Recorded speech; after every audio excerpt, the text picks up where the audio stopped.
Hello, hello. Also, thank you for the sub, dude. I appreciate the love. Of course, of course. How you doing, man?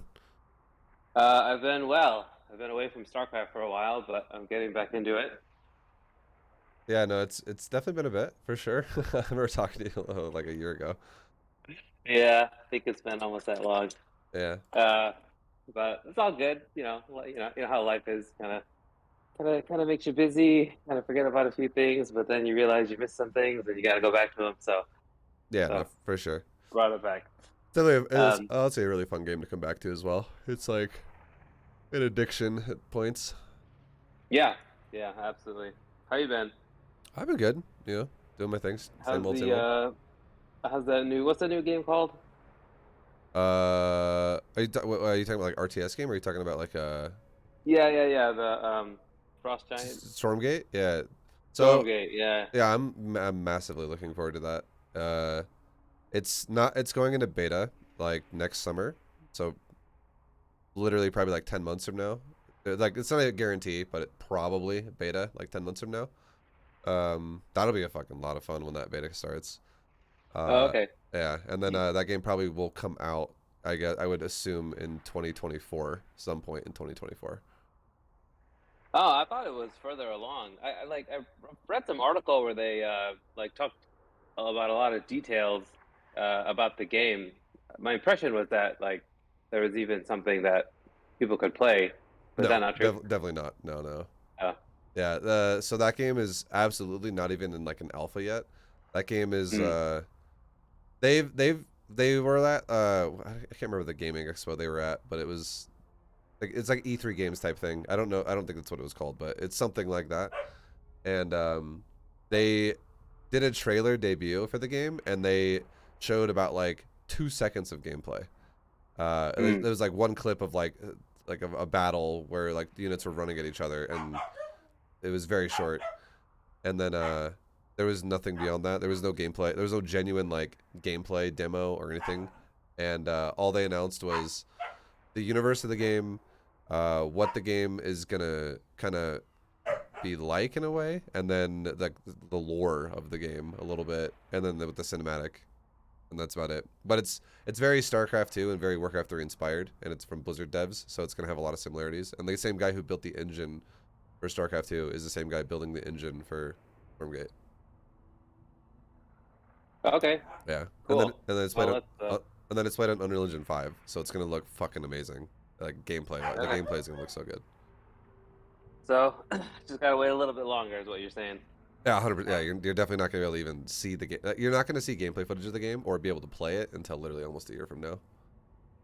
You think it's come far enough where it'll like pretty much happen, or you still think it's we'll see, well still like 50-50? Oh, like for next year for a beta. No, like for the game to actually come out as opposed to getting shelved at some point. Like, do you mean like are they just never gonna release it? Is that what you mean? Yeah, you think it's Oh, like they're definitely releasing the game. 100%. Like oh, that, okay. 100%. That game is. It's not that being made by like a dude in his basement or something. It's absolutely being made by a studio and a professional company. It's going to come Hmm. out. It's as reliable as any other studio that announces a game that you're like 100% confident that they're gonna release their game. Like that company has like tens of millions of dollars in funding, and they have a Hmm. genuine like office and a staff, and yeah, they're it's definitely coming out. It just I think it's gonna come out in 2024. Okay. Well, Yeah. that's great then. Hopefully it'll yeah, become popular like StarCraft was and get these games back a little bit higher on the map again, huh? Yeah, that's how I feel too. Like, there's no guarantee about anything, but I think it's going to be a really good experience playing that game. Cool. There's a lot of reasons why. Like, if I was basically, I feel like in this situation, I'm like a financial advisor, and I have like a lot of indications as to why that game will be good, and the chances are high that your investment of yourself looking forward to that game would make sense. It's a good investment because that game is most likely gonna be a good fucking time for RTS. Cool. Yeah. Well, that is yeah, it's good to hear. Yeah. Something to look forward to. Mm-hmm. Mm-hmm. Mm-hmm. Uh, but talking about StarCraft 2, how what are you looking to go for? today? Are you looking to like just kind of like make something from scratch and work on something, or do you actually have some ideas you want to work on already? Sure. Well, I have a lot of questions, Sure. and I feel like as I play the game, I have all these questions, and I try to look things up online. I try to watch videos, and I just, I think I come out more confused. So I figured I'd just go right to the source, Sure. and just hear your opinion about thoughts I Daniel? have about my own gameplay, and then um, uh, I don't think it'll take too much time to go through the questions. And then I was actually hoping you could just maybe uh, do a build with some units that I was interested in learning more about, and then I can practice that build on my own, and then come back for the next session and Sure. That sounds tell me great. how I'm doing. I think that's a great way to do it. Yeah, sounds good to me. Cool. Okay, so I was working on ways to formulate my questions. I don't think I ever really came up with like a really good way. So I'm just gonna kind of babble, and hopefully you can understand what I'm Yeah, saying, sounds and good. send me some good info. So I think my biggest, yeah. I think the thing that I want to learn most about is to become the kind of player who kind of understands the game more and adjusts my gameplay um, to my opponent and my current situation, Mm-hmm. as opposed to just kind of having like a straight line in my brain and just doing my best to stay on that straight line uh, the best that I can. Yeah, that sounds easy. All we would do then is with your build, we would incorporate something that can scout for you, like in a good way. Okay. Um, and then there was one coaching session you were talking about, and I just wanted to kind of dive a little bit deeper into it. Mm-hmm. And play against people. There's a couple different kind of broad strategies that I think that people do. One of them is like the very early all in, just like one or two base, all in, just go for it all, and let the game be done by 5 minutes or whatever. Yeah. Um, and then there's the kind of people who you play that do like more harass style builds, like like drops and stuff to just delay your economy, kind of throw you off track, and then eventually come and just finish you off. Uh-huh. And then there's like the third style, which is more just, I guess, macro and just building up your entire army during the whole time, and then just attacking, and then remaxing, and then attacking again until the game's over. Yeah. And so I think when I play, I tend to, even if I know that, if I get an idea that the other opponent is trying to do one of those three things, I kind of just do the same thing regardless, but that doesn't make any sense to me, because you should make adjustments based on how your opponent is playing. Mm-hmm. So I hope this is a question that you can answer, but I feel like I already have an answer for you, but you try and ask more, and then in case you might want to elaborate more, in case I might miss something. But all right, yeah, sure. Well, all I was gonna say is maybe you can just spend a little time talking about maybe what do you see in your opponent when they're going into one of those three kinds of builds? Like, what are the kind of things that you would look out for, and then what adjustments would you make in your own build to counteract those things? Mm-hmm. And then how would you also I guess the third part of it is, how would you I guess it's like split into two. How would you try to defend more versus how would you try to attack them? Yeah. Okay. So basically, what I would what you should the playstyle you're looking to try to play, the playstyle you're trying to describe, is called Reactive Macro, and what you would do there is you need to understand two things, and this is stuff we can talk about especially like if we focus on like a matchup, we can talk about like what works well versus what. But the idea is obviously you make an economy in a very simple way. You start off with a build that has an economy that develops, and then once you have an economy that starts developing, you scout what your opponent is doing.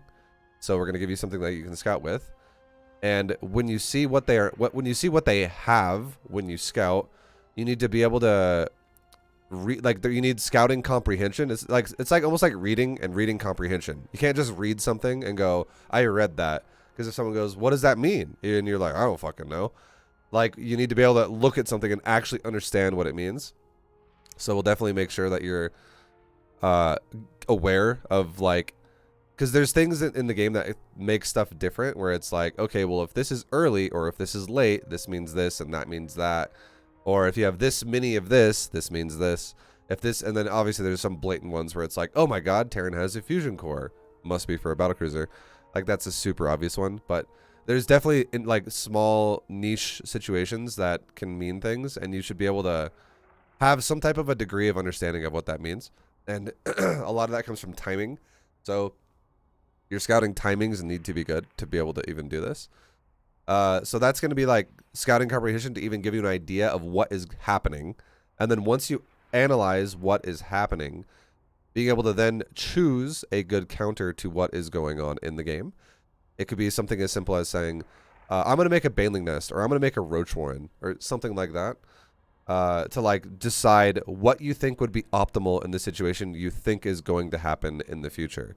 And then what this does for you is this allows you to cost efficiently absorb something because you're not trying to all in your opponent. So we're not really worried about like killing them right now. And like when in the developing stages of the game, we're just worried about making sure that whatever they throw at us, we're going to end up ahead because we're making a cost-efficient choice to deal with it, which is going to then allow us to get to a point where we feel safe at dealing with whatever's going to happen. And again, the preface of all of this, reactive macro, is reacting before it happens. So that's why you really need scouting comprehension, because you're assuming what's going to happen down the road, not what's happening right now.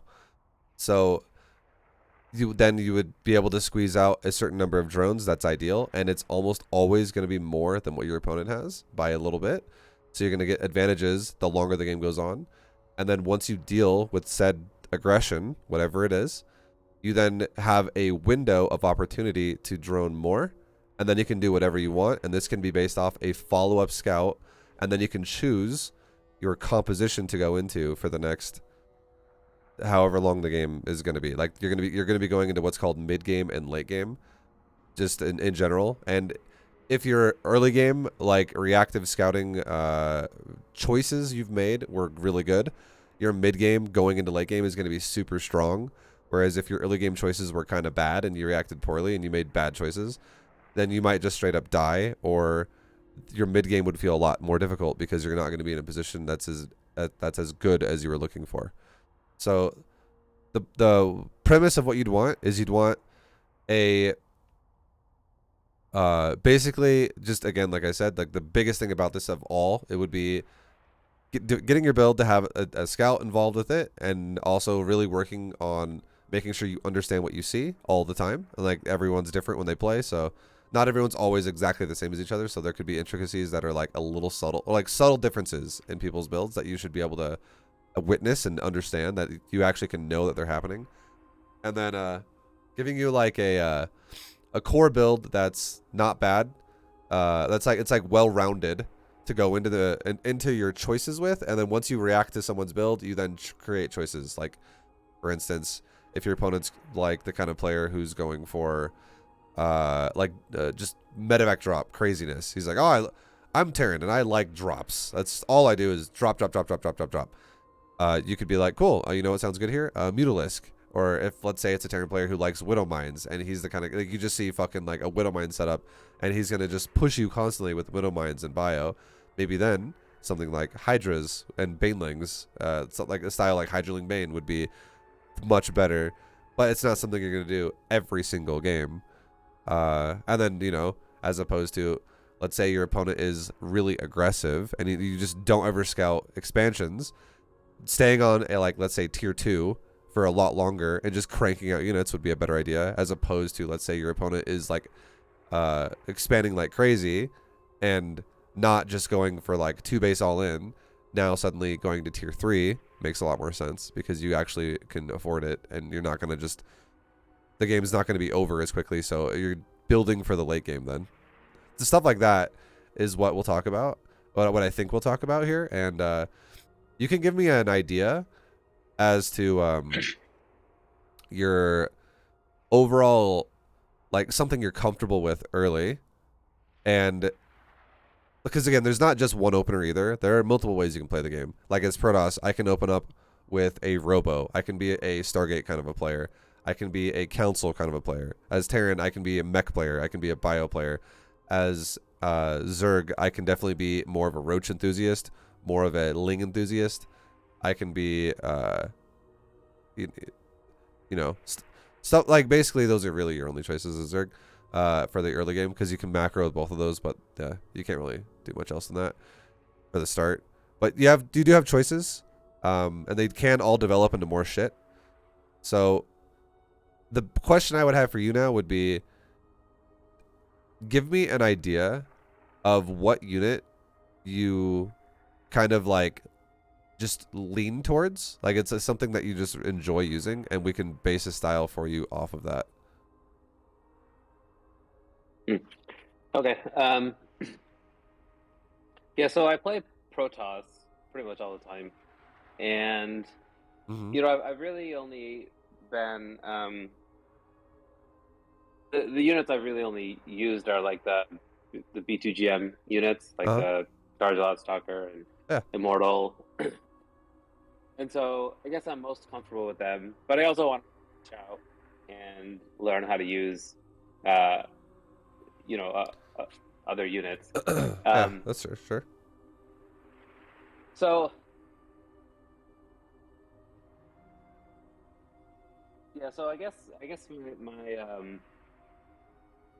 guess what I'm having trouble with is, or maybe you can tell me that I don't need to worry about this, but say I tell you, you know, I really want to learn how to use like do Stargate more because I've never done it, but like, you know, ships are cool, and yeah, I just want to learn how to use them. But then if I start playing a game and like Stargate is like totally the wrong answer, I want to be able to like identify that. Yeah. And then change to something that makes more sense. So I have a question for you right now, because you take a break from the game. But right now, what league are you in? Platinum 3. Okay. So now I'm gonna tell you that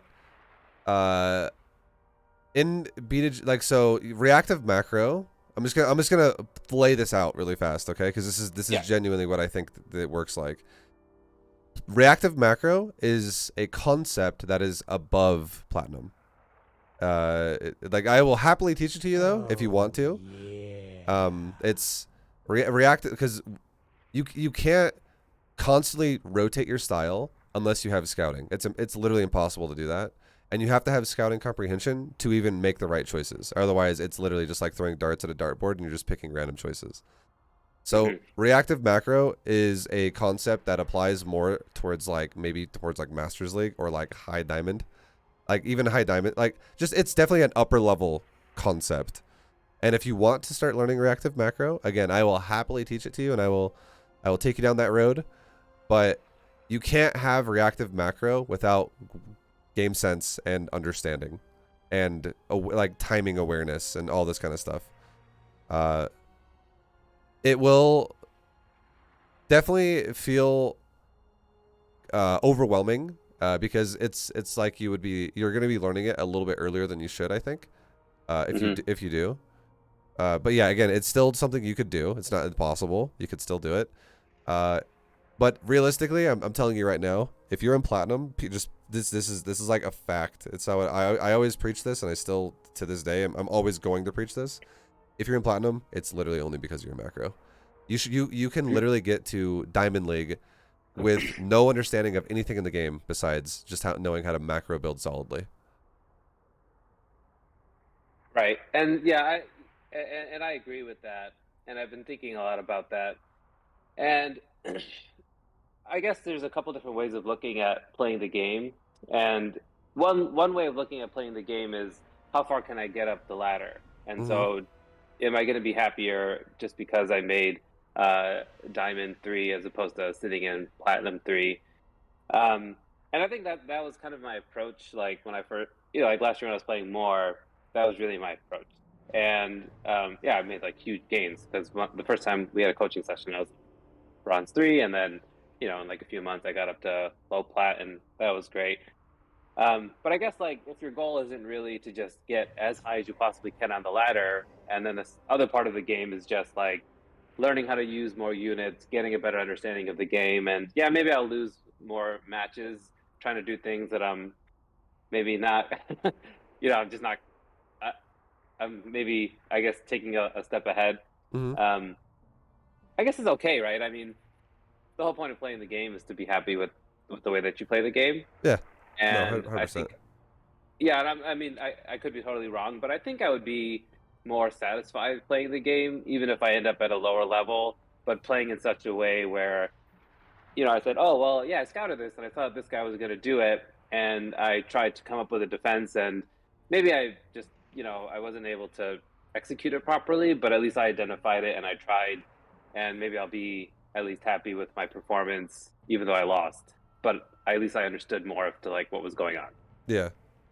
No, for sure. I feel like that's like that what you kind of described there was it's something that's super important to understand because there are some people that obsess over MMR and like League, and they think that that is the sole indicator as to if they're a better player or a worse player. When Mm-hmm. in reality, a lot of times when you learn something new, that changes up your entire like foundational gameplay of playing the game, and now you're playing something that will grow into being something more solid in the future. But it's going to make you have to like change your habits today. It's going to make you lose, and then you're going to be like, wow, I'm losing games. This is it means I'm worse. But in reality, like you're giving yourself like the tools to like be a better player later once you like actually know how to use them. So yeah, no, like there's a big difference between actually being a better player and having a higher MMR, because anybody can inflate their MMR and not really know what the fuck they're doing if they just learn something that's like, if I was like, oh, so today right now this build's the hot shit, and you can just copy that and then your MMR will grow, and then as soon as this becomes kind of figured out and people just know how to deal with it, or if the game were to change, then you're just confused again. You're like, well, now that sucks, so now I suck. So Yeah. yeah, it's Yeah, one of my friends, the only build he knows is the 12 pool, yeah. and he got like all the way up to like Diamond 1. Hmm. And I was like, oh, I mean, it's great you're Diamond 1, but at the same time, like, you literally only know to do one thing. No, Like, exactly, right? Yeah. I was like, I don't think I am, but I mean, you have a higher league. So I guess if it makes you happy to have that, like, that diamond on your resume, then that's good for you. Yeah. So I think, yeah, I think I mean, this is something else. I mean, I could try to do this stuff and just, just not be capable of doing it and fall flat on my face. But I Hmm. think it's something that I want to learn Hmm. and try to at least like play with a greater understanding as to like what's going on. Sure. So yeah, I mean, it sounds like you want to develop like reactive macro, which again, it's totally fine. And I just want you to know, just to make it super simple, like there's multiple layers to reactive macro. Okay, you don't have to we don't have to make you have a master's approach like full on to this concept. We can just kind of give you a more platinum cooperative, or like a platinum inspired version of it. And I would say in the future, it's probably the best way I would try to fine tune this to a platinum player. In the future, we can give you rotated compositions, and you can like constantly be like, what would be the best thing to make against this that I see, and then you could choose that, and you could be like, okay, well, this sounds like a great counter to this, and you could just like connect the dots and make it more complicated. But for now, for platinum level, your reactive macro could be as far as to go, do I want to add, like, your composition could always be the same, genuinely. You could just have a well-rounded, versatile composition, and you could just say, should I right now add more economy to develop quicker composition, like quicker amounts of my composition a little bit later? Or should I add more production if I scout something aggressive? And should I delay my eventual max out just to get a little bit of a boost right now so that I can deal with something that's aggressive right now better? Like, it could just be the difference of knowing, should I add more economy or should I add more military right now? Okay. And I think that would be a That's great way to start. Yeah, I think that's good. So the second part of it is I feel like what I'm asking you is like so massive in terms of scope Oh, it's fucking, that yeah. Just teaching reactive macro, that's a very big concept for sure. So I guess like the next step is like how can we actually, you know, make some progress uh You're in scouting. like It's time. it's your scouting. It's like this whole concept is only going to be even possible if you know how to scout. Like if the concept of scouting, or if you're like, ugh, scouting gross, I hate that. Like you're not gonna. This is not gonna go well for you. But if you want to be able to have reactions, you have to be able to have predictions. Right. So I guess my question is in terms of a yeah, in terms of approach, it's how do I put it? I like, if you want me to like lay you like a syllabus for like how I would teach you this, I'm going to be very much like spending a lot of time talking to you about how the fuck do you even make a build that sets up a scout, and then what should you look for when you scout, and what should this mean to you after you do scout, and what should your reaction be once you have scouted. And then it would be, there's going to be like, for like I said, once we get really high level with it, there's going to be a lot of options and a lot of ways to do it. But for now, it would be two options. Scout would always be the same. Like your build to go into the scout would always be the same. Your initial scout like acquisition would be the same, and how you like initially go about doing it. But then once you scout your opponent's base, again, that's the process and the path you're going to take is going to be the same. There's going to be certain things you're going to want to do that are going to be repetitive. But once you see what you see, that's going to dictate whether you go for a defensive reaction or whether you go for a greedy reaction. And Okay. it's just based off how much production you see, essentially. Okay. So I guess I guess my question is uh if like as a student to approach this, Mm-hmm. do you kind of just go like, okay, I'm gonna play Protoss, I'm gonna learn like Terran, uh, early all in, and then Terran like harass, and then just focus on learning about those two things, and then learning my reaction to it, and So then keep going. Sorry. and then pretty much do the same thing for Zerg.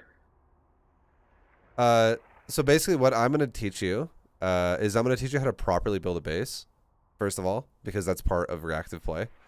And then Hmm. secondly, I'm going to have you. The only way I can teach you this, the only way I can teach you how to scout is if you play against a real person. You literally can't learn this against AI. So I would have you play against a real person, and I would have you work on scouting, and I would have you try to. I'll show you a build, and then do like be like, okay, this is what you want to aim for, and this is like what you should be like. This is what it should look like up to this point. But then when you scout, it would be against a person, and we would like definitely like play the game from there. But then we would go back and we would talk a lot about what that scout meant, if especially if you made bad choices. Like where it was like, even if you make good choices, I'm gonna really talk to you about it and make sure you understand that it was a good choice and it's not randomly a good choice. But Hmm. uh, that yeah, it would literally be, you have to play. The only way to learn scouting is to play real people. Uh, Hmm. because AI does not play the StarCraft 2 properly for scouting purposes. Um, Right, right, right. yeah. So, uh, yeah, it would just be like teaching you how to like set up a base. Like, there's going to be static parts to the build where you have to like, it doesn't matter if you're playing a person or not. It's just how the fuck do I make a base that doesn't look like shit that would make it easier for me to like continue to acquire economy and protect it in an easier way. But then it would be also about learning how to, like I said, not get fucked by your opponent when they, if they are or are not deciding to attack you, and what your build should look like. And it's not going to be too complicated. You're going to literally have two builds. It's going to be, okay, one build that initially opens is always the same. And then if my opponent does aggression, I go down this path. And if my opponent does non-aggression, I go down that path. And you have to be able to scout and identify which path you're going down. Mm. Okay. Um, is it is there like a how do I put this? Like, okay, I'm Protoss, I'm playing Terran. These are like three of the most popular things that Terran does against Protoss. and this is how you defend it. Is that a question you can answer? Yeah, that's meta. But I'm gonna tell you right now that meta doesn't apply to Platinum League. So like I know I experience meta every single day that I play this game, and it definitely is a Uh-huh. thing. It's 100% a thing. And like for instance, one meta that I deal with on a constant basis, that's super repetitive, is when I play against Protoss as a Zerg player. The amount of times people do, I don't know if you know this build, but it's super simple to explain. It's called the hero build against Protoss, or with Protoss against Zerg, where they go like Oracle openers into mass fucking gateway. And I would say right now that build was not a thing. Barely anybody would play like that as of like a couple months ago. But now, ever since Hero did that in a tournament, that build is used by like 8 out of 10 Protosses in Protoss versus Zerg on ladder and at GM. Like fucking everybody uses that build, and it's not like now like a new meta. And I definitely have reactions to it. And as soon as I scout even hints of that it's becoming that build, I can immediately go into reactions towards that build, and then suddenly my gameplay against that build is a lot stronger. Mm. So meta is definitely a thing, but I'm telling you right now, people in Platinum League don't. Even if they think they understand meta, they don't even play meta because genuinely, the only way meta even makes sense is if timings are proper. If you scout someone that is hitting, like, so for instance, like this will hopefully make sense. When I scout someone, if they have things at certain times, it makes sense. But if someone has something at the wrong time, the window of opportunity of that build even being effective is gone. So, like, an example, a legit example would be I scout someone and it looks like they're going to be attacking my mineral line with an oracle by like 3 minutes and 25 seconds. That's fucking meta, and that's scary and threatening, and I have to react to that. But if I scout someone is just starting a Stargate at 3 minutes and 25 seconds when the Oracle should be hitting my base, but they're just starting a Stargate, and that Oracle is not going to get to my base until 4 minutes and 15 seconds, almost like a full minute later, or like 4:20 or some shit. That is not meta, because by the time that Oracle were to get to my base, I already have so much more fucking economy to deal with, and it's not going to do anything to like hinder my build, and I'm going to be so much further ahead than I should be. And this is honestly the kind of shit you would see in Platinum League. People would be doing shit super delayed and super off pace, and it's gonna make it confusing to scout timings because, like that would be considered a meta, because if someone does something super late for no reason, it's gonna confuse you, and you're gonna be like, wait, what? Well, this doesn't make any sense. Are you proxying me? Like, what is going on here? And then not also proxying you, and you're like, oh, okay, this person is just like fucking doing random shit here, and that's literally what Platinum is. And everything below Platinum, there's a lot of random chaotic things that just don't make sense because people are fucking crazy and they just do weird shit. Mm. So it's the point I was trying to make there is, yes, there's definitely are triggers that make you react to stuff, and it makes sense, but it only makes sense if it's efficient, because again, one of the biggest things I said at the very start when we talked about scouting is timing.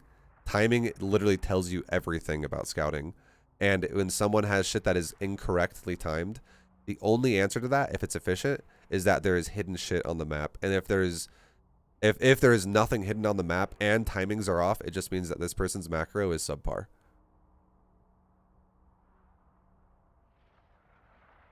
Right. So it's, yeah, the that's why I said like reactive macro is something that you want to develop into, and meta would be something you want to develop into. But in Platinum League, it doesn't. It's not a concept that will apply. It'll just there might be a chance that when I'm talking about this, you might already be feeling confused about it. I'm not saying you are, but there's a chance that that's totally happening.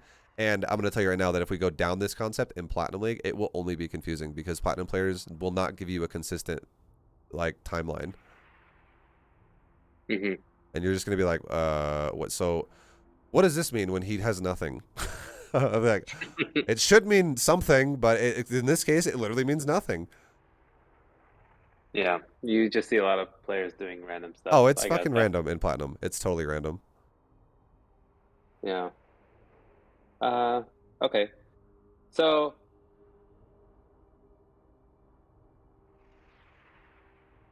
So basically, I don't want to put the pressure on you here. I think the best thing that you could do, if you, again, going down this concept is good, and you can tell me if this sounds good or bad, but the best thing you can do for yourself right now is learn a solid foundational opener that goes into scouting. And when you scout, just look. Well, I'll teach you how to look for things, and it's literally just going to be as simple as aggression or not aggressive.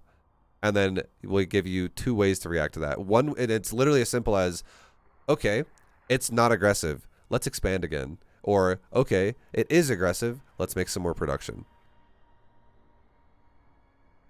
That's fair. I will say the one thing that I hate losing to the most are the like all-ins, like under 5 minutes. Yeah.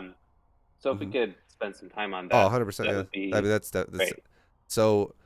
That would be a case where one of the easiest things in the world you would do to be able to beat that is learn how to build a base, and also just add a shield battery, and suddenly you're almost unkillable versus people who all in you.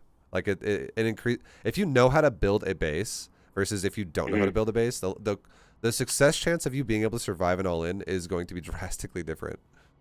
Yeah. Yeah. Yeah, I think I was watching some of our previous coaching sessions, and I think on one of them you spend like you go really detailed into the first like 3 minutes. Yeah.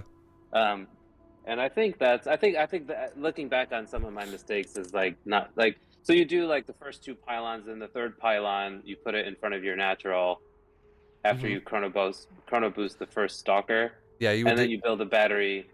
Oh, sorry. Oh And no, then you go build ahead, go ahead. your. Yeah, you're good. I was gonna say you chrono boost the stalker and then build a battery when that pylon's done, along with your robo and your gateway, and then you just got to get those like units. Like you'll have 2 stalkers, sentry and the immortal out by like 3 minutes. Yeah, and that's like with BetaGM, and that would be against Terran and Protoss. Against Zerg, it would be a little different. You would definitely not want to have an open natural like that. But Right, yeah, you have to build the wall. Okay. yeah, and you can still stick to Robotech if you want to. That's fine.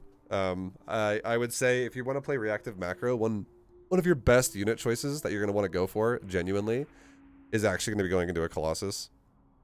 If you want to stick Robotech, like Okay. a Colossus is going to perform on average better for you if you're going to not all in somebody, and you're not going to be aggressive to somebody, because like you're going to be pairing this with gateway units as well, and a Colossus is going to have more coverage over.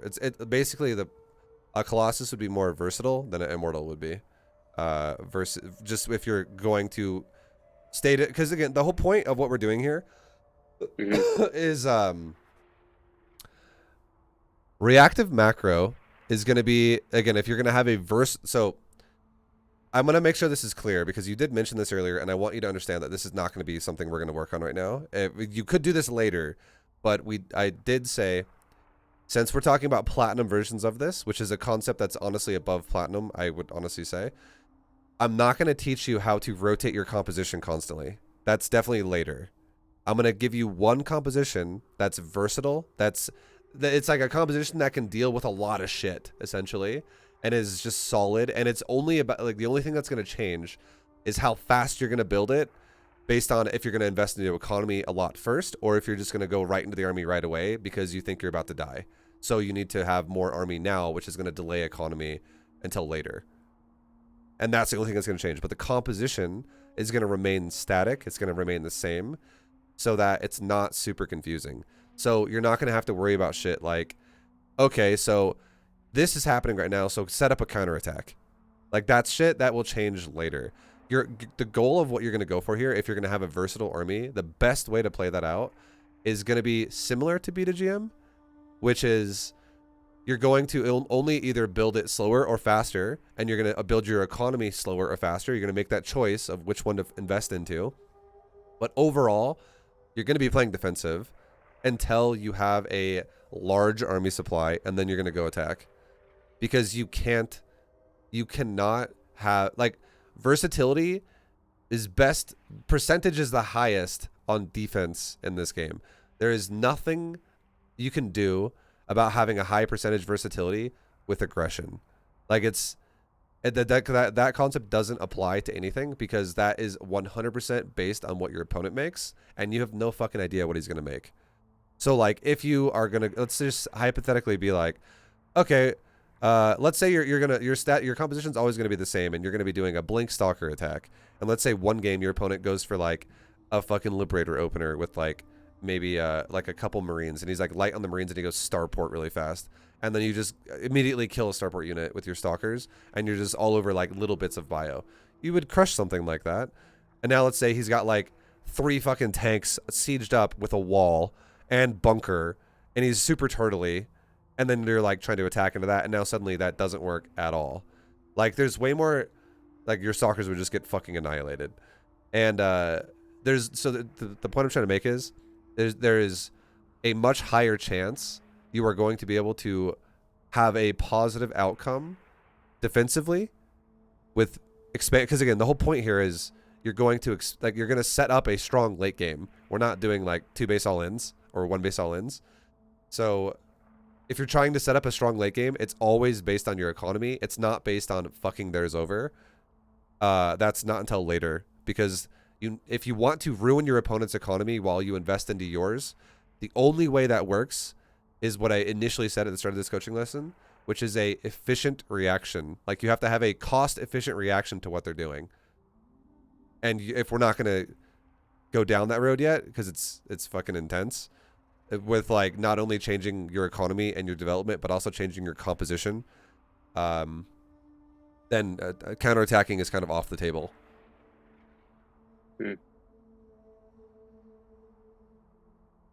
So I'm just trying to give you the best well-rounded understanding of what you're looking at here, because I cannot honestly, because the only, like, this has to be something that you understand to be able to do that. You have to know how to scout your opponent and predict what you see, like predict the next 3 minutes of the game based off what you see. You have to be able to do that for you to have compositional rotations. It's like, if you don't have the ability to do that with scouting, you physically are making random choices then. And then some of your games you'll be like, well, that fucking didn't make any sense. And some of your games you'll be like, wow, that worked great. But it'll be random. Like, you have to be able to predict what your opponent's going to do to be able to rotate your comp cost efficiently. Okay. Yeah, and if you don't have a cost efficient comp rotation, you can't counterattack, because if you attack someone with a composition that doesn't make any sense to attack with right now, you're just going to die. So the point I'm trying, the overall point I'm trying to make here is you can get rid of this problem, this dilemma, if you make a well-rounded army for late game. Because the larger army you have, the more well-rounded you can make it. You can diversify it more the higher supply you go. You can't do that when you're low supply. You have to have something specific low supply that's cost efficient, and that requires knowledge of scouting. Right. Okay. Sounds like I mean, you can tell me if I'm wrong here. You can tell me if I'm wrong, but it really sounds like you want to do counterattacks and play all fucking like high level, but I don't know if you want to go down the road of scouting.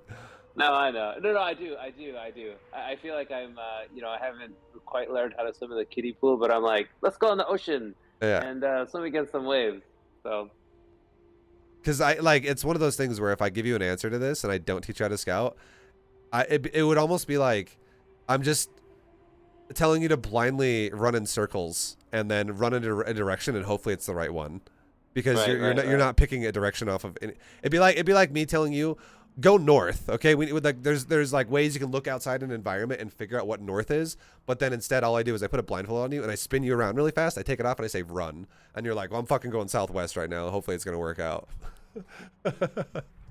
Like it's definitely something you have to, like a skill you have to acquire through scouting.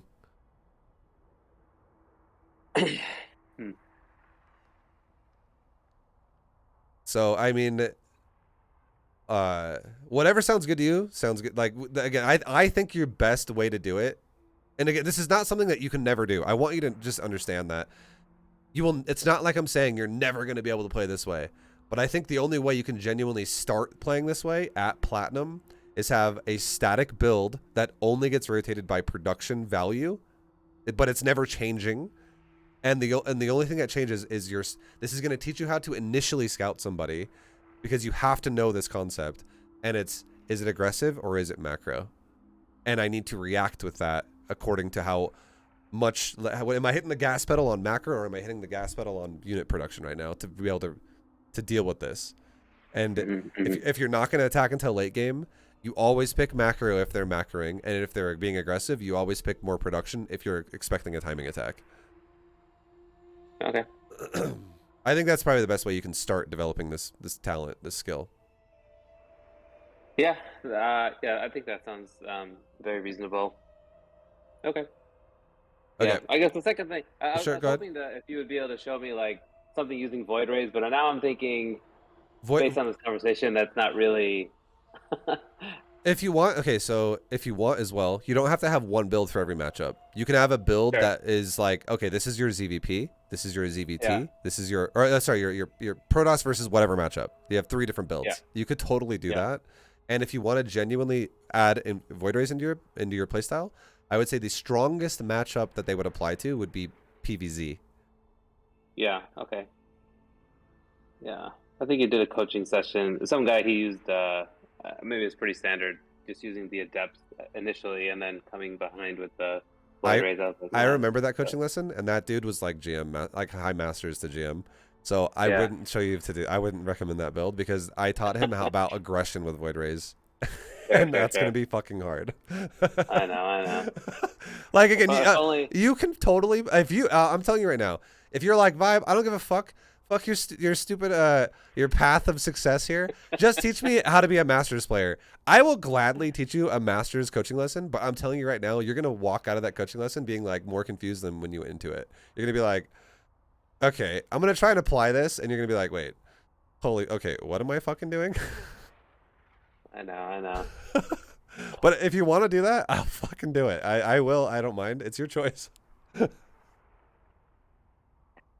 It does sound more fun, but it's probably better to learn something a little more basic. Yeah. So I'm basically, another way to put it, I'm like a personal trainer, and I'm looking at you, and we're like assessing your max, right? And we're like, okay, let's say we're doing bench press. It's like your max right now is 125 pounds. Let's give you a system to increase that. And then you come in the next day and you have a belt on, like a fucking WWF like heavyweight belt, and you're like, I'm benching 300 right now. And I'm like, oh fuck, okay, well I hope you don't break your rib cage when you drop it on yourself. Yeah. But hey, maybe maybe you get it up. Yeah, right. There's a fucking chance. All right. It's definitely like RTS is absolutely a very difficult genre to learn, and it definitely is like a stepping stone kind of a format. Like, you definitely need to build yourself up, because there's like pro players and stuff, they make it look easy, and like really high level players make it look easy only because they know all the foundational shit to make it look easy. Yeah, I gotcha. Okay. So yeah, I mean, I guess we can, like I said, we can do 3 different versions of builds for you. We can do a ZVP, a ZVT, or I keep saying Z. I'm a Zerg player. We can do a PvT, a PvP, and a PvZ, and we can just kind of decide on what you think would be something you would like. Like, again, we can make a lot of stuff work, and I can give you something versatile, and I can give you some offers out there, some recommendations, but you can tell me if you think this sounds good. Okay. So against Terran, I think something with a council as an opener would be a solid way to open, and then we can go into more. We can, again, diversify your composition as you grow, and then talk about and explain how that's going to work. But your composition's always going to be the same, but you can start off with a council and grow into more, and then with Protoss, you can start off with a Robo and go into more, and with Zerg, you can start off with a Stargate and go into more. And this is going to give you kind of like a well-rounded usage of all of your units. And overall, in your matchups, I would say the composition you would be wanting to like aim for against Zerg overall could be a solid ground army overall. That would be like Archons, maybe a couple of Immortals, some Colossi, some Zealots, a couple of Observers, a few air units, like a couple of Void Rays from the start of the game. And then you could rotate into a final God tier tech switch of like also finally adding in some Storm, like some High Templar, and eventually rotating your composition out into like Carrier. So your composition would be like heavy on the ground with like a solid mix of ground, and it could transition as you are like starting to trade out supply into fucking Sky Toss with Templar and Archon. And that could be your way you play against Zerg. And if you play like that against Zerg, I'm not even kidding. You could grow a fuckload as a player from Platinum. You could easily get Masters with playing like this. And if you play it really solid, you could genuinely win games in GM playing like this. And that could be like so. Without going crazy, getting ahead of myself here, just what I explained in PvZ, does that sound like something that you would like to do there? Yeah, sounds great. Okay. And then in PvP, you could do something like, you could go for a decent gateway opener that mixes like Stalkers with some Robo units, like some Immortals. That way you're covered from air people, and you're also covered from people who do like timings with ground like really heavily. And we could transition this into more economy with also going into like Archon, like more gateway heavy stuff, like more Archon and more Zealot, and maybe not using Colossi against Protoss, but just going for like starting your composition to go into more of like an Archon charge lot Immortal based composition. But then similar to Zerg, we can then rotate you into a final God tier tech switch of going into Sky Toss. Sky Toss is going to be like, if you want to guarantee a win, Sky Toss is literally like your trap card that you can rotate into constantly in all three matchups, that you don't open with it, but you rotate into it once you have control of the game through whatever your initial composition was. And then, so it would be, like I said, it would be like you would have gateway support with Robo, and then adding in Templar tech to it, and then finally adding in your final tech switch. Once you're maxed out, you rotate into Sky Toss again.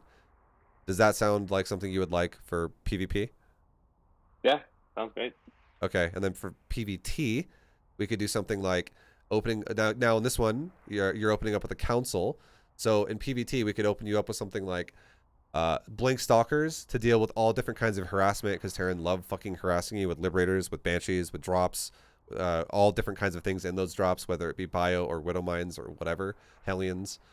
We could open you up with a Stalker opener that also can go into Zealot, which can then quickly transition into giving you AoE behind this, like adding in quick Colossi on like a third base.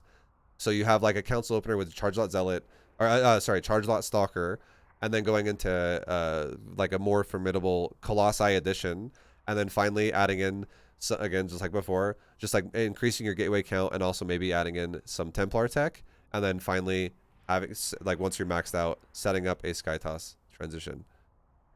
So heavy gateway opener into a Robo support edition, into finally a follow-up Templar edition, into a final Sky Toss rotation of like you'd be like turning your death ball from powerful to godlike, essentially.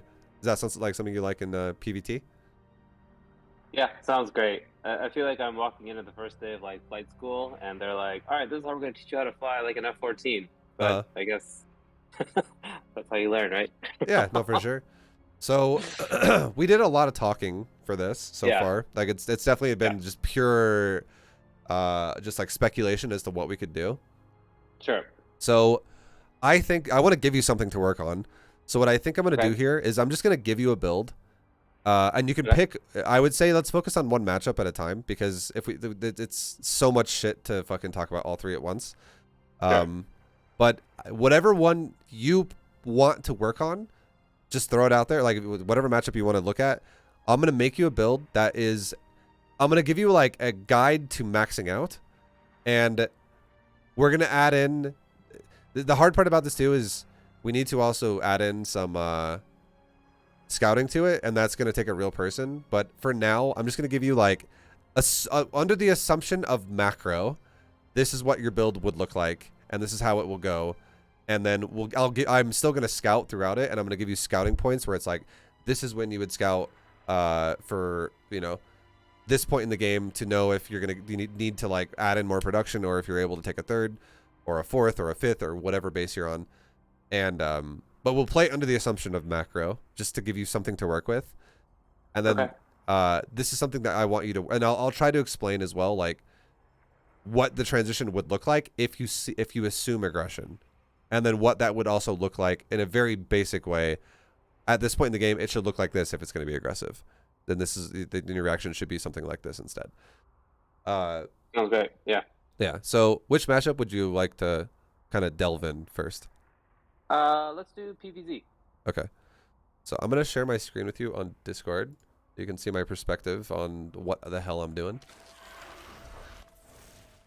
And then I'll give you a build. And as we talked about a second ago with PvZ, our goal is going to be something like, we're going to open up with a Stargate, with an expansion and a Stargate.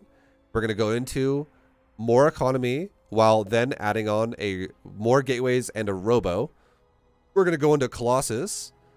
We're going to then go into like more gateways again with like the additions of like Archons and eventually Templar. And then finally, for our final switch, once we're like maxed out, as we rotate supply, and we would also have the initial voids. We're not going to go crazy voids. We'll have voids as part of our army initially. But once we do our final like max out rotational transition of army, we're going to be going into Sky Toss, like full-fledged Sky Toss that has the ability to charge lock, counterattack, but mainly just Sky Toss with like a mothership with Templar and Archon tech to support it, and it's just like a ball of death walking over the map. Yeah, so okay, great. okay. So I'll just make a game. And all right. Now so pylon placement is really important when you're playing a style that is reactive and you're playing a style that is macro focused. You definitely want to make sure that you have vision as much as possible. And there's like a sequence to acquiring that, and not in a way that would make sense for you. So first things first, we're against a Zerg, and this is the only matchup we're going to do this in. We're going to definitely wall our natural in a way that would, you know, make sense. And now this is really important, okay? When you're pylon placing, you want to make sure your pylon is just like this, where the pylon field is almost touching the two walls you want to wall off of. You don't ever want to have overlap on one side or the other, otherwise your pylon's going to be too close to the fucking wall and it's going to fuck it up. It's going to make it not good. It's going to totally ruin it. But if you have a pylon wall that's almost touching, it makes the wall perfect, and you can not have it like a shitty wall essentially. We'll definitely go into that more as well, if you'd like, down the road, but just because of the sake of time, we'll not spend like 20 minutes talking about that right now. Yeah, that's okay. We actually did a coaching session on the wall. Okay, good. That's relevant. So yeah, definitely refer to that if you want to have a brush up on your walls and shit. Yeah. Okay, so now we are gonna take our natural. We're scouting. This should always be your first scout. Okay, so I'm gonna pause really fast and just describe this. This scout that you're doing with your probe, you always scout after gateway. Okay, and what this scout does is this is your first checkpoint of going macro or defense. If you are getting early, like if you're playing your fucking friend who's like, I love 12 pools. Oh yeah, that's my shit. If you're playing that guy, make another fucking gateway. Like finish your wall now, and do not take a nexus. And like prepare for a defense, because you are about to be all in. Like this is going to be very aggressive, and you need to make sure you're not going to die right now.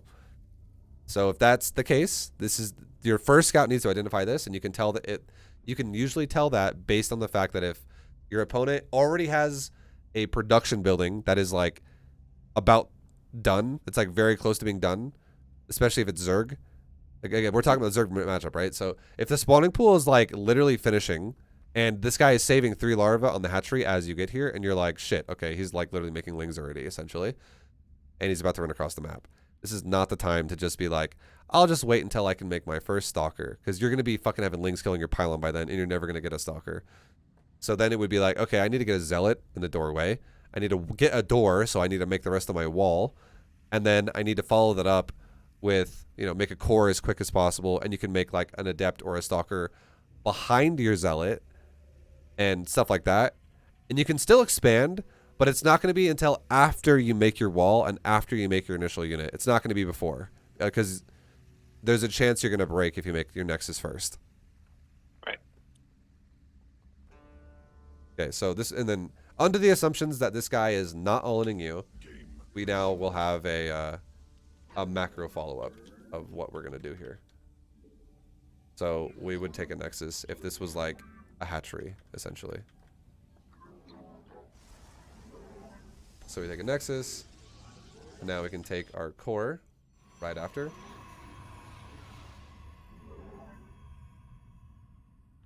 And there's intersection, so we have overlap, which means there's a good wall there. That wall has a proper doorway.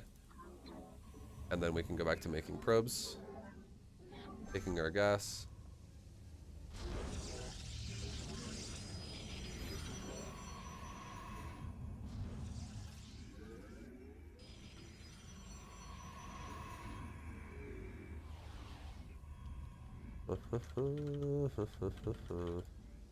Okay, and then this is something that I want you, if you see macro, if you're under the assumptions that you're going, okay, yeah, I'm gonna macro this situation right here, I want you to do what I'm about to do here.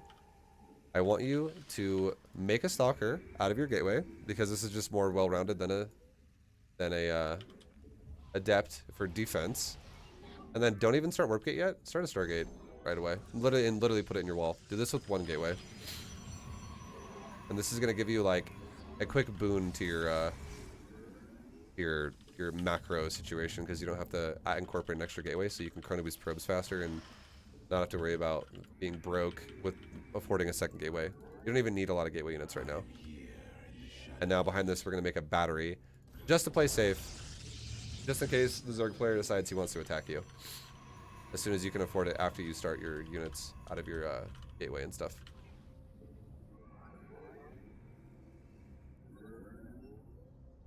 Okay, so when your mineral line's like halfway done, we'll go ahead and have you start your gases. Because again, we're doing a Stargate opener, which is a little bit more expensive on the gas. And now, get a Void Ray out right away once you can. Keep chrono boosting your probes. Do not even chrono boost your Void Ray for now.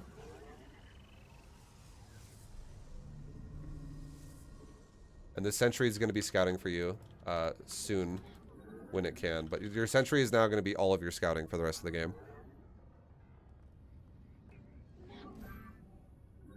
Okay, and I'm actually a noob and I supply blocked.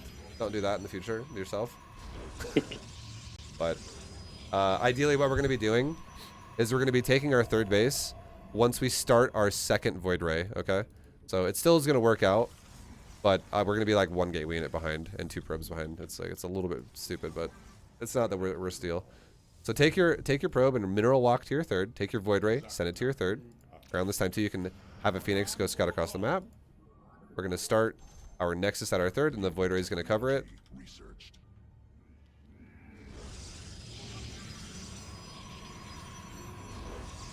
Keep making probes. Now your Phoenix should check for 3rds against Zerg. You should check for 3rds first. This is huge. So I'm going to pause the game right now because we're talking about scouting. This is very relevant. Against a Zerg player, there are 2 things you want to scout. You want to scout base count and you want to scout drone count, okay? That's a huge deal as to telling you if you are going to be attacked or if you're not going to be attacked.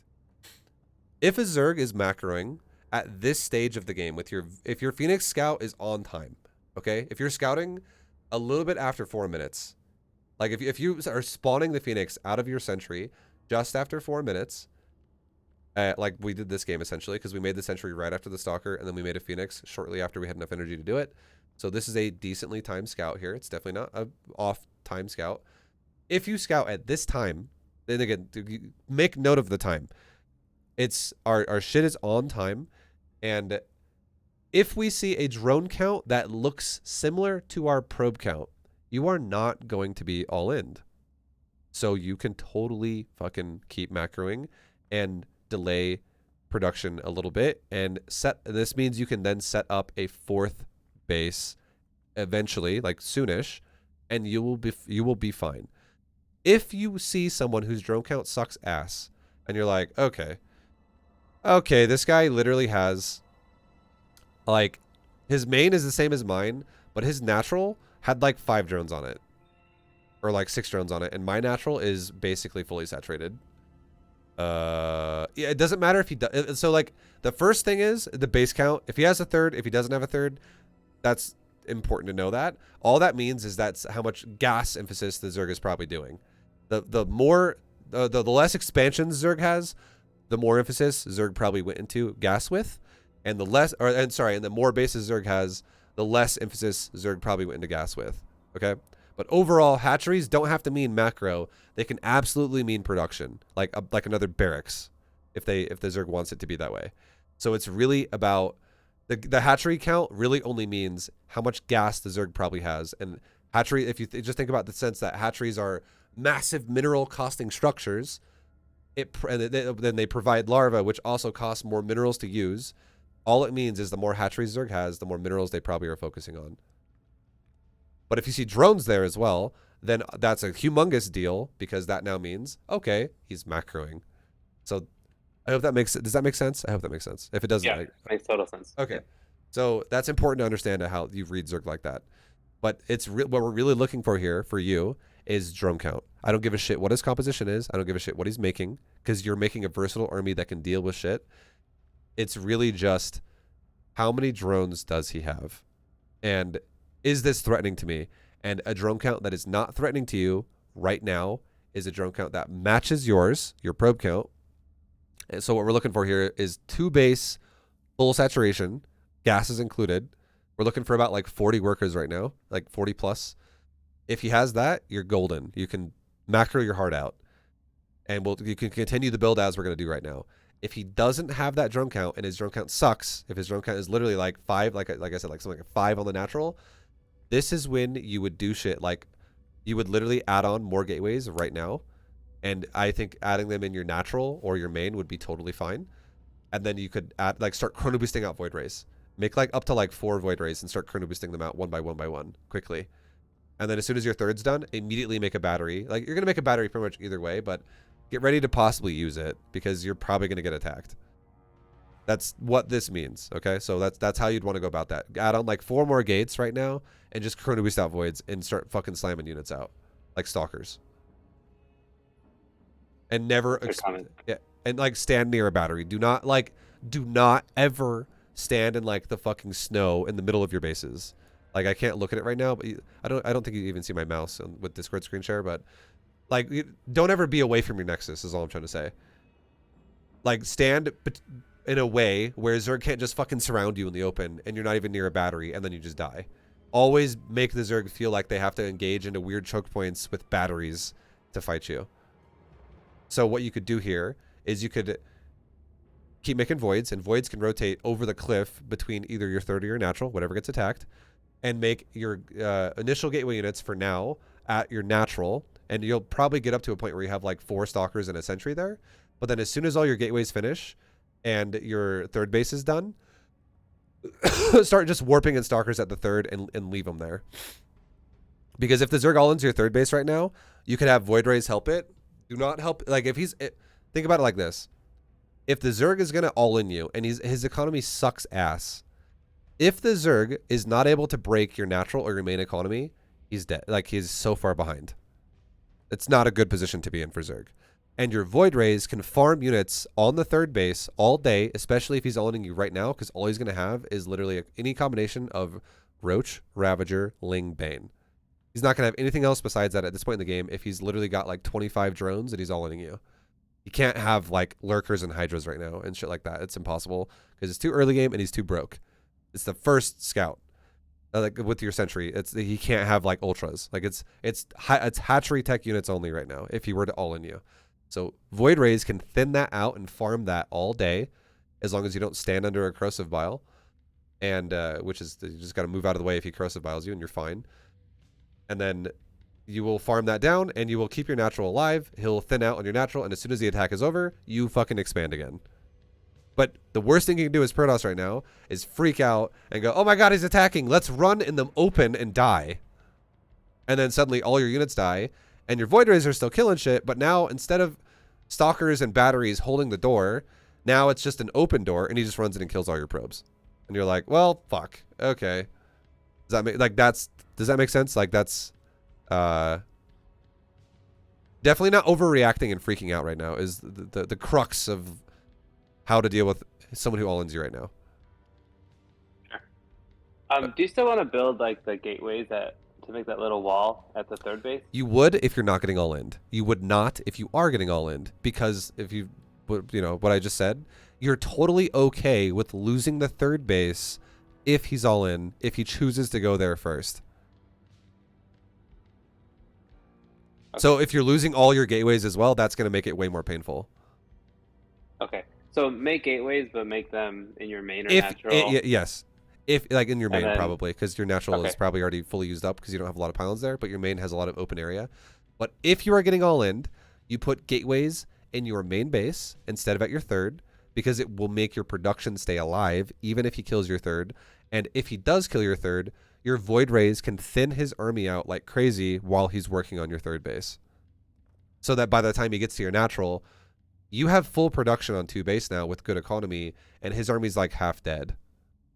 So you then could easily counterattack him and kill him if you wanted to and just go win the game.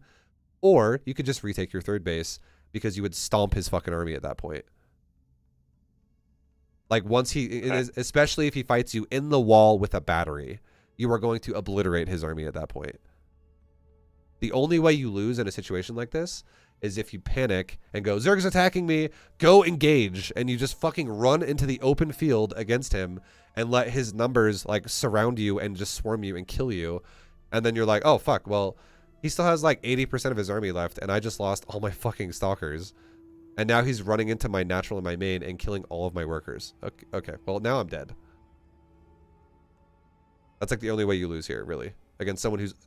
Because again, Void Rays put pressure on an all-in. That's why I told you to go Void Ray tech first. It's super versatile. It's super solid against Zergs who all-in early because they can't kill Void Rays. Okay. So the gateway units you'd want to make are Stalkers mainly? Yes, or do you, Stalkers. Like Adepts? No Adepts. The reason why, again, so what I'm telling you to do is I'm telling you to make a versatile army. And if you make Adepts, you're great against Zerglings. You're shitty against Banelings, you're shitty against Roaches, and you're shitty against Ravagers. So you have a 1/4 chance that Adept is going to be good, because an Adept is really only good defensively against Zergling. It's great aggressively against Zergling and Drone. So if we're not attacking drones all day with Adepts, just make Stalkers. Okay. Got it. Yeah, so because like again, this is why I also said you can grow into these styles more. Like you can grow into this playstyle more.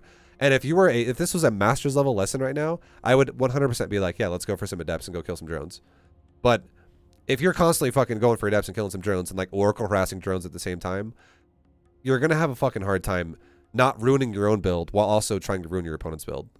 This is a concept that I've talked about a lot over years of like coaching StarCraft 2, and the problem I think a lot of people run into is, this is why I'm telling you not to go Adepts. The problem a lot of people run into is they focus way too much on trying to ruin their opponent's build when they don't even have the tools to make their own build proper. So if you aren't even having your own build solid yet, and then your whole gameplay is based on trying to ruin your opponent's build, your own build is going to be like a dilapidated fucking building. It's like a mess. It's like, oh, it's like, look what I built. And you turn around and it falls over and you're like, fuck, okay, well, that wasn't very good. Like, it's true, honestly. You definitely have to, like, that's foundation right there. You have to, like, be able to really have a solid build, and you should be able to do your own build to a point where you don't even have to use your brain. You can just snap it out in seconds, and it's super fucking solid. And then you can worry about fucking your opponent's build over because your build is like rock solid. Like you can do it without even thinking about it. It's just second nature to you. Mm. I would again, if you want to try adepts in some of your games, go for it, and then see the difference. Like watch your replays and be like, holy fuck, okay, well, I'm missing things here. This, like, sure, I killed like 5 drones, but fuck, why was my probe count like 10 lower than it should be? Sure. Like it'll happen. That kind of shit will happen a lot. So, anyways, my only thought process was voiders will counter any anti-air. So if you just have total ground units, then they would be more powerful. But you're saying that they're not that powerful against ground units. So like a stalker is. So like a stalker, like this is why. Okay, let me say it like this. This is the best way to explain this. A stalker and adept are definitely different units, and an adept is definitely better than a stalker versus a zergling, because a stalker takes 3 hits to kill a zergling, whereas an adept only takes 2 hits to kill a zergling. That's a pretty decent amount of difference there. However, without even going into the concept of projectiles and things like that, where if you have a lot of these units, it's probably going to have a lot of overkill anyways. A zergling is a melee unit, and you can completely counter a melee unit by standing in a doorway. Like, it doesn't matter if this guy has 10 zerglings or if he has 100 zerglings. If you're standing in a doorway with a battery, that he's not doing shit. Like, you're just like, you have bad uptime of damage. The best thing you can do right now is try to kill my buildings. But your stalkers are still going to kill zerglings at a really fast pace, just like adepts would. Like, the lings are going to fall over quickly. And a stalker is still very, very, very formidable against zerglings as long as you are in a doorway. Okay. So that's why I tell you, do not fucking run in the open, because that's like the worst thing you can do for yourself. So as long as you're camping doorways, zerglings get countered by either unit easily. But then a stalker versus every other unit, a baneling, a roach, or a ravager, a stalker flat out does more damage to all these units than a adept does, and a stalker tanks better than the damage that gets received to all these units than an adept does, because for a baneling, stalker is a heavy armored unit, and a baneling is a bonus to light damage unit. An adept is light. So a baneling does full fucking damage to an adept, whereas it only does its mitigated little damage versus a stalker. So a stalker can stand in a doorway and absorb like 10 fucking banelings with a battery and still be alive. Whereas an adept is going to stand in a doorway and banelings are going to crash into it, and it's going to be dead and 5 banelings. Mm. And then the rest of the banelings are just going to run into your probe line, and you're like, oh fuck, oh no, Banes are coming. And it's complicated, it's scary. Like, you're literally, your buildings will probably die faster than your stalker will if the stalker's in the doorway. Like, it's fucking like a hard counter to. Also, another thing you can do too is you can just make a force field if you had energy for it. But yeah, that's not even. We're scouting a lot with the sentry, so we're not even really basing a lot of our gameplay on force fields. It's really just a stalker is gonna just be a fucking grind. Like, it's just gonna be like Hodor to banelings. It's gonna hold that fucking door. Then so now talking about roaches and ravagers, an adept has equal range to a roach, less range than a ravager. So that means that a adept is always going to be the convex to a concave. You're always going to get overwhelmed by more shit shooting you when you have adepts fighting ravagers. Like, they're always going to be getting shots on you when you haven't even taken shots back yet. You're just going to be taking free damage with an adept. And if you're and here's the thing, if you have an adept standing at in the doorway on hold position, and you're like, I can't move out of this doorway because it'll open then, ravagers can just stand there firing shots at you, and you can't even shoot back. And you're like, fuck. Okay, well, that's not good. But a stalker has the same range as a ravager, and it has more range than roaches. So stalkers do the exact opposite to roaches, where stalkers can fire at roaches while roaches haven't even engaged the fight yet. So if a Zerg player is like, you know what I'm going to do? I'm going to kill your fucking wall. Stalkers can be like, you know what I'm going to do? I'm going to kill you off my wall while you try to damage the wall, and your roaches are going to die much faster than my gateway and my Stargate and whatever. Like, stalkers are just, and the same thing about ravagers. Ravagers are as much range as stalkers are, but they're weaker than roaches are in terms of stats, like armor and health. So they'll just die a lot faster. So ravagers will just trade damage way better than an adept will against every unit Zerg has except a Zergling, And again, a Zergling is completely countered by a wall and a doorway. So that's why I'm telling you to go Stalkers. Okay. Okay. So we talked about the Scout. We'll continue on here. And this is under the assumption that you're playing Macro. So we're still making Stalkers.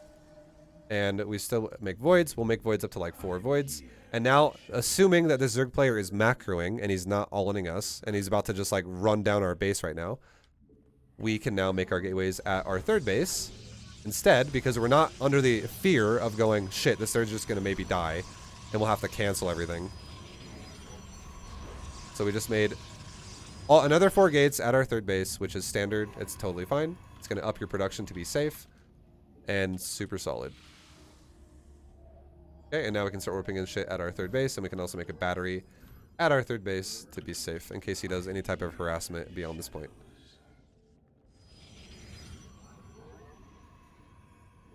I noticed you put the battery between the Nexus and the mineral line. Mm-hmm. Is there like you're hugging it to the Nexus? Yeah. That's the appropriate place? Are you asking me there's a reason why I do that? Yeah. Yeah, if you hug the Nexus, you never block mineral patches, but if you hug the mineral line, you dislodge probes, and sometimes you literally block mineral patches off entirely to where the probes have to run all the way around the back to mine it.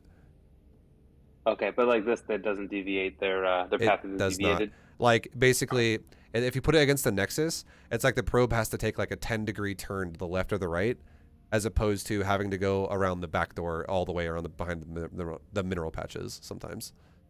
So it like, and because it's like, for instance, I'm gonna resume it and pause it again. Now, do you see where there's two, like right under that battery? If I were to go straight down to that mineral patch and build it below where it is right now, there are 3 mineral patches in a triangle that are, you know, it's like 1 mineral patch is in the back and 2 mineral patches are in front of it, but it makes a triangle of a grid spot. It's like a probe pocket that you could literally mineral drill your probes into if Zerglings were attacking this, and you could stack up and like one-shot Zerglings, like that whole concept. Oh, okay. But does that, have you ever seen that before? I don't know if that made any sense. No, I've never seen that before. Okay, so yeah, I understand what you're saying. It's okay, don't worry. The point I'm trying to make here is like grids. Like if we're thinking about graph paper, okay, like a graph paper is a bunch of squares all stacked with each other, and it's like perfect symmetry. If you were to put this grid of this mineral line is 1 grid open with 3 red grid spots that are closed and a triangle around it. And now this battery is a 2x2 grid spot structure. And if you put the battery either where the left spot, the bottom left part of the battery blocks this fucking grid spot of the triangle, or if you go to the left by 1 and now the bottom right spot of the battery blocks the triangle, this now blocks that mineral patch. And if it doesn't make sense, I really want to make this make sense, because if it doesn't make sense, please look at the stream really fast, because I'll literally do this super quickly, okay? So we're making graph paper right now really fast. And this is what, you know, graph paper looks like for the most part. Like, it's just a grid. And now this is what the mineral patch looks like. Oops, go black on that. This is what the mineral patch looks like. So it's a mineral patch that looks like this. And our battery is right here, okay? Our battery is literally right here. But now, if we don't put it there instead, and you were like, you know what? Instead of putting the battery there, let's put the battery right there against the mineral patches. What we've done now is this spot right here is now blocked. The purple spot is now blocked. And now probes have to literally run around the mineral field like this to mine it. Which is fucking horribly inefficient. Right. And if that's where the battery is right now. It's on the right side of the grid. But now if we did it the other way, where let's say we did this, where instead of putting the battery on the right, let's say we put it right here, where it's now on the left. Oops. Okay, I gotta make a fucking line there, because that's like not properly blocking. Let's say we put it on the left. So now it looks like that. Well, instead of it looking like, and that would mean that we put it like to the left by 1. Because now it would be the right corner of the battery would be blocking the triangle open spot. Then it would, if we put it down against the mineral patches, so that this is what it looked like against the Nexus. This is what it looks like against the Nexus, and it's proper, and it makes sense. It doesn't block shit. But if we put it down by 1 against the mineral fields, it would look like this. We would delete the top 2, and we would add in the bottom 2, and it once again blocks that open spot, which is the purple spot, and probes can't go in there anymore. It literally walls them out from going inside the pylon field. Okay. So don't ever... Oh, go ahead, sorry. Oh, I was just gonna ask if you needed to build a cannon or something there, then you also want to stick it up against the Nexus. You never want to put shit. Yeah, yeah. The only time you ever want to put shit against mineral fields is if you build it. If you build it like behind it, or if you have to. Pylon fields are always 2 grid spots. Okay, I just want you to know that. So pylon fields look like this. Genuinely, it's either how that's drawn right there, right now, or it's like this. It's on the other side. What map makers do in StarCraft 2 is a lot of times they like to make mineral fields have 1 grid spot gaps between patches. So, but there's overlap. Like you can see, this patch and this patch are overlapped. This patch and this patch are overlapped. That patch and that patch are overlapped. That patch and that patch are overlapped. And whenever there's gaps, there's 1 grid spot gaps on like the sheet of graph paper. Each grid spot represents 1 range, okay? So there's gaps by 1, and sometimes when they layer them, where they put like a grid spot that's gapped by 1, they put another mineral patch behind it, and every mineral patch is a 2 grid spot. It's a 2 by 1 grid, so it's 1 long, 2 wide, and that means that if you're a map maker and you're like, you know what, I have a pylon field. Oops, I have a pylon field that looks just like that.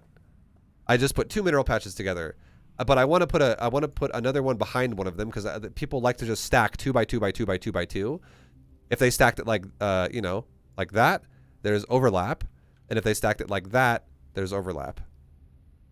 And again, it corner to corner is fucking blocked here. So if I now put a battery either like that or like that, you're blocking that final bit, and you can't get in there. So again, I hope what I just explained made sense. But long story short, don't ever fucking build a battery or a cannon against the mineral patches unless you build directly on the front of a patch that's like that right there, where you can go like this. If you put it directly above that mineral patch, that would not be that much of a problem, because the probes would still mine it like that. From the corner of it, from the side of it, or from the side of it. They wouldn't have to go around the whole patch to get there because it's a forward patch. But if you put it, if you block the back patch like this, there's no access to the patch then from the front of the base because you have to go around mineral fields to get there.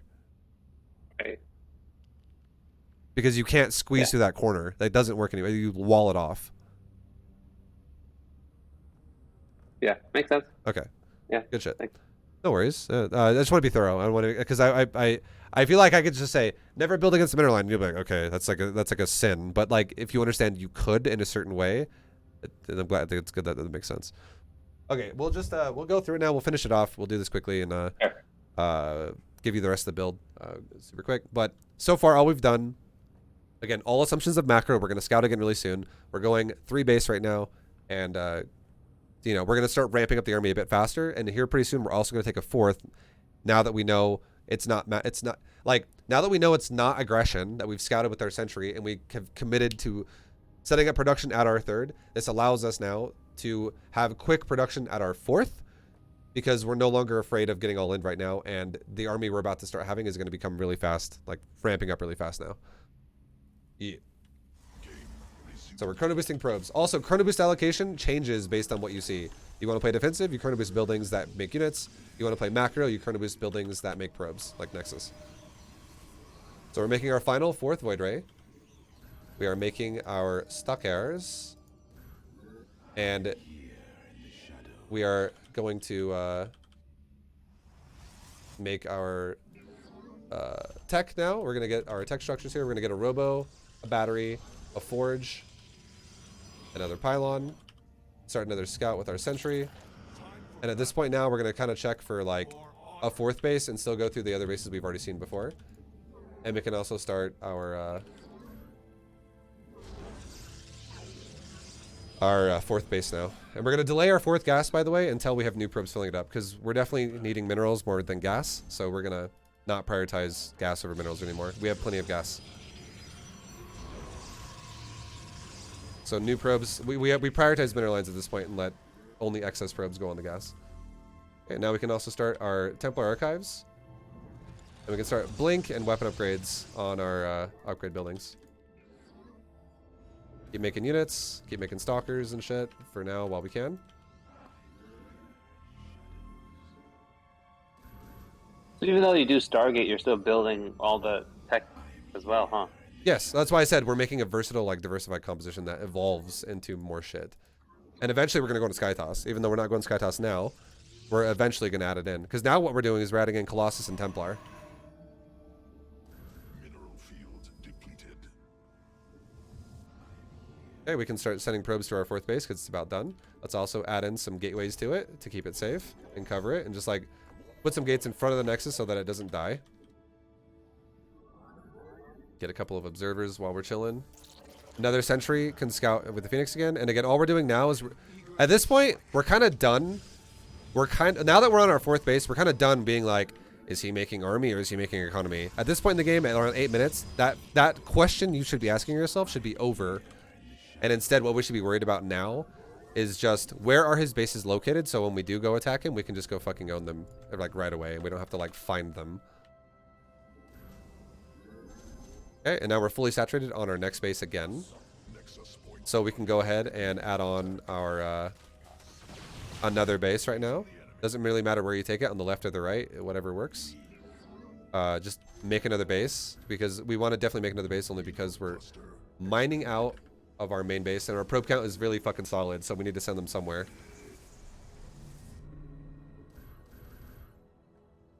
Okay, we can chrono boost. Now that we're done also chrono boosting probes, because we're done making probes, we can start getting weapon upgrades on the core.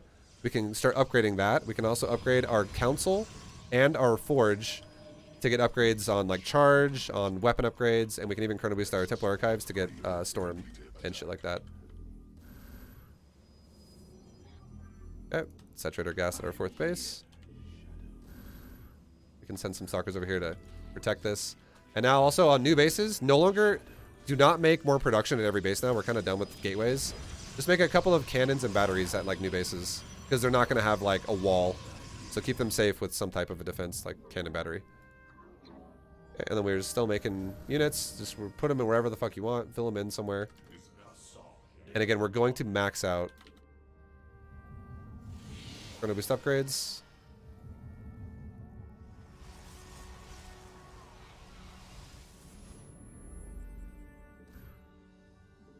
We can make a couple more pylons in our main just for the prep of the adding more stargates in case we didn't have room. We can do that too. But as you can see, at this point now, we are maxed out. And we have a pretty diversified army. We have Templars with Storm. We have Stalkers. We have a Sentry, which is whatever. Which all this thing did was scout where the bases are so we know where to go attack. And we have Void Rays covering this. We have a nice army with a lot of AoE that can just fucking do a lot of single target damage as well. And if we don't win the game with this, at this point right now, second you max, we go like this. Fleet Beacon, Stargate, Stargate, Stargate, Stargate. And we just make up to like 5 Stargates. We continue chrono boosting the Forge. We continue chrono boosting the core. And you could even add on like a Dark Shrine right now. And I'm going to pause it really fast. So what the goal is here is now we're going into late game. This army we have right now is not going to be like all we have. We're going to attack him with this, and we're going to try to do what we can with this and be annoying with this. But what we lose is going to be remaxed into a carrier priority. And then we can also, if we have extra supply, we can add in things like charge lots, which don't cost gas. And we can add in things like a few Dark Templars here and there if we want to. And we can constantly attack Zerg's economy with this, which is going to allow us to just like be like, we're Pin 10 Zealots. Go fucking attack that area over there where he probably has an expansion, or I know he has an expansion because the Sentry saw it. And my other army is keeping him busy right now on the other side of the map. I'm just going to go kill economy with Zealots Don't even hockey them. Just fucking send them over there to go die. On like Shift A, move them around that side of the map, and they'll just go farm drones and patcheries. And then again, you have a carrier priority, and you're chrono boosting your forge and you're chrono boosting your core, so that you're transitioning your existing stalker-based army with support into a carrier-based army with support. And support stands for things like Templar, things like Archon, things that give AoE to your army and more like solid punch value to your army.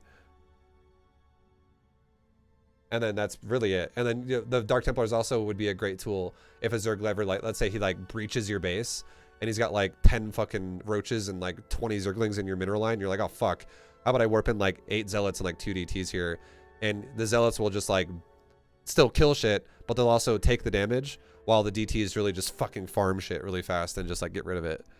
Or what if you like, let's say Zerg does like like he's going mass Ultralisk and he just counterattacks your base. Warp in 10 DTs on cannon battery, and the 10 DTs will fucking farm Ultralisk.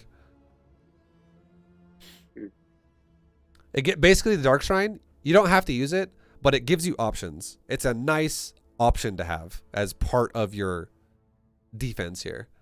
It gives you really powerful cloaked defense or aggression if you want it to be that way. And all the goal is at this point in the game is take more bases.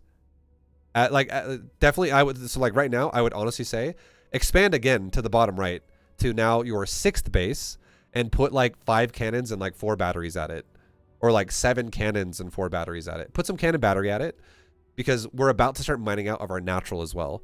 And we're not trying to play like an all-inner where we just make 4 bases and then just fucking stop expanding altogether and let our bases mine out. We want to keep expanding and make battery cannon at our new bases that are going to be exposed, because we're not making 50 gateways. And those new bases will be protected by cannon battery and warp-ins if we need to. And then we can transfer probes that mine out of existing bases and go to new bases. And then you just, once you go into a composition that it looks like a mothership, maybe like 3 observers or 2 observers, maybe like 6 Templar, like 4 Archon, and mass carrier, the odds of you winning the game with that army are almost 100%. Like, it's if you get to that army against Zerg, the amount of difficulty that Zerg has to overcome to beat that army is fucking insane. And I'm telling you right now, most players that are like under Masters League are gonna die to that. Like, you're only gonna see a Zerg make some type of a dent into that army at like Masters Plus, if you can genuinely get there. And I'm genuinely telling you this if you're like moving as Protoss, and you might cast like 2 storms out of like a total of 12 storms that you have in your disposal. Like, this army is absurdly hard to deal with for Zerg.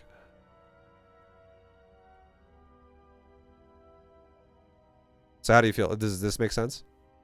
Yeah, I mean, this is awesome, actually. Yeah, I really appreciate you going through this.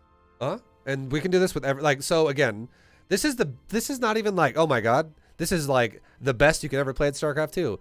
This is the basis of a initial reactive macro style that is versatile but is repetitive. It's a versatile style that can deal with a lot of shit, but it's repetitive because you can do the same thing every game, and your odds of making it work well are high.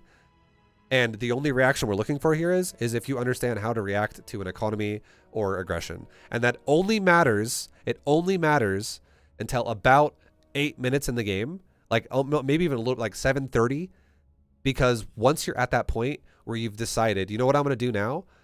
I have all my production at my 3rd. I'm taking my 4th, and I'm going to make the production at my 4th because I can afford it. Once you're at that point, you literally have all your production. So like, you're at full power. You're literally powering up to full power then. And if the Zerg decides at that point, you know what I'm going to do now? On 72 drones, I'm going to get aggressive. The phase of the game where you need to figure out if they're being aggressive or macro-oriented is over, because now you're both in the army phase because you're done macroing. So the first 2 sentry scouts that you throw out there, like there's 3 scouts in total that are important. Your probe scout for your initial nexus, your first sentry scout for your 3rd base, and your 2nd sentry scout to confirm that you're able to, you know, safely take your 4th, and you're not like this Zerg didn't cut drones on like 2 bases and just go, now he's like pooling mass hydras or some shit. And again, the only thing you change if the Zerg is aggressive is you make your production faster and you make it in a safer location, instead of at the new base, and then you chrono boost it. You chrono boost your Stargate. You chrono boost your gateways. Chrono boost whatever the fuck you need to chrono boost for production to keep you alive. Chrono boost your Colossus instead of chrono boosting probes. Because it doesn't make any sense to chrono boost probes if you're about to be attacked and you can't expand yet.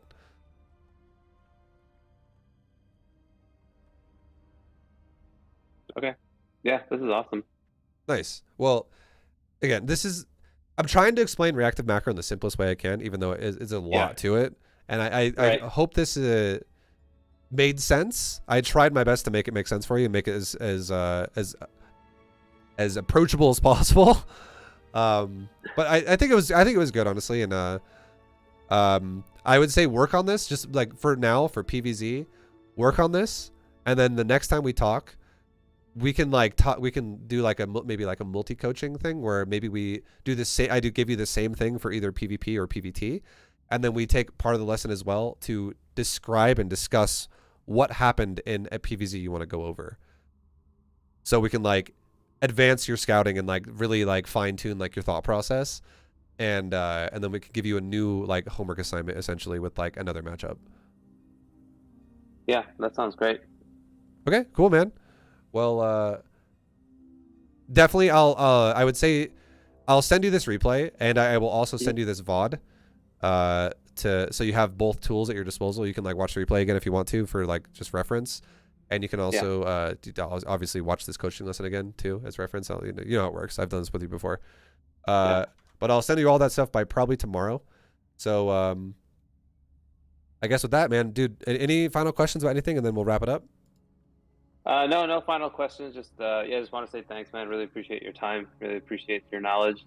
I think this is like it's a big bite, but I think I can at least get some of it. So yeah, I really appreciate the way that you kind of broke this down and showed it to me. Yeah, well, fuck yeah, man. I'm glad you're excited about it, and I'm telling you right now, if you want to go down this path and you know you're not like overwhelmed by it, if you're like, let's just do this. It's definitely going to be a hard thing. Like it's definitely a hard process, but it is literally the only. It is so reactive macro is like a mandatory tool to have if you want to play macro at high level, and this is definitely going to help you go down that road, and get there in like an attainable way. Yeah. And cool. then learning the process and letting the MMR fall where it will. Yeah, so. and and when you get higher level too, let's say we're talking and you're like Masters League now, or like High Diamond or some shit. The amount of time we're gonna spend on scouting and how to deduce like what you see and like what means what is gonna be a lot more. We'll definitely spend way more time on scouting and what you see, other than saying drum count, hatchery count, we're good.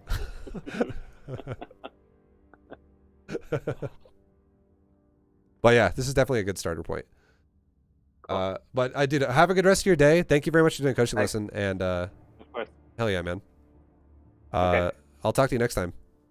Yeah, definitely. Have a good one, Vibe. Appreciate it. Later, dude. Have a good one. Okay, bye. All right, guys, that's been a coaching lesson with Khala. I hope you guys enjoyed it. This has been like an initial approach to reactive macro, just as we talked about throughout this. But I hope you guys liked it. I hope you guys enjoyed it. I will see you guys in the next coaching lesson, whatever it is. Good luck to you in your own games. And if you guys are like, oh, I want that replay vibe. People ask me this shit all the time. If you want the replay, literally just go to my Discord, which I'm pretty sure I'm like 100% sure it's linked on my YouTube channel. But yeah, if you join my Discord, and in my Discord, there's going to be a channel called SCT Replays, like this right here. And the date right now is August 14th of 2022. And I always post replays whenever I have replays like this, I always post them in this channel. So if you want a replay, the date of the fucking coaching lesson, there you go. It's in there. If you want it as well yourself. But much love. Thank you guys for watching. I will see you in the next one, and good luck. And yeah, much love, guys. Take it easy. See ya.